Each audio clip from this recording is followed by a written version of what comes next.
এখানে এমনও মানুষ আছে জীবনে ঢাকায় যায়,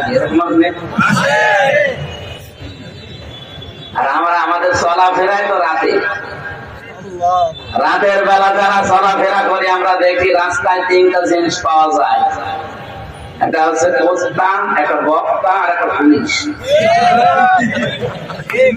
পুলিশ ভাই আবার রাগ করে না, কারণ আমার নামও আমি বলেছি। বক্তা পাওয়া যাবে হয়, নাই কোস্তা পাওয়া যাবে, নাই পুলিশ পাওয়া যাবে। এত পরিশ্রম করে পুলিশ আর বক্তারা, কোস্তা টেরও পাচ্ছে না। কোথায় ছিলাম কালকের আগে? নোয়াখালী, ওখান থেকে গেছে দিনাজপুর, এরপরে বাউফল, কালকে যাওয়া লাগবে আবার সিলেট। পাগল হয়ে যাবেন না? আর পুলিশের তো ডিউটি শেষ নেই, 24 ঘন্টা 24 ঘন্টায় ডিউটি করে। আমি আজ থেকে শিক্ষা দিতে চাই, হারাজন শব্দটা দিয়ে আল্লাহর নবী আল্লাহ পাক নিজে জানিয়েছেন আপনি ভয় পাবেন না। কোরআন প্রতিষ্ঠা না হলে এমন এমন কাজ আছে যেটা হারাম জানার পর আপনি ছাড়তে পারবেন না। সুতরাং এটা প্রতিষ্ঠা করার চেষ্টা চালান।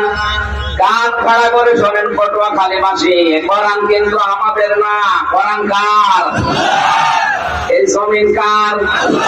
আমরা এই কোরআনেরও মালিক না, জমিনেরও। সভাপতি সাহেব বলছিলেন যে দুনিয়ায় সব কিছু কামাই করছে, কিন্তু একটা আসল বিষয় যেখানে থাকা যাচ্ছে না, চলে যাওয়া লাগবে।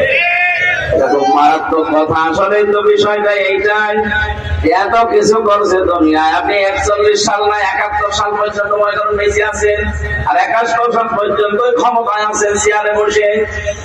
এরপরেও যদি আপনাদের জাহান্নামে যাওয়া লাগে, 71 কেন 81 সাল পর্যন্ত বেঁচে আপনার লাভ কি? কথা বলে কেন?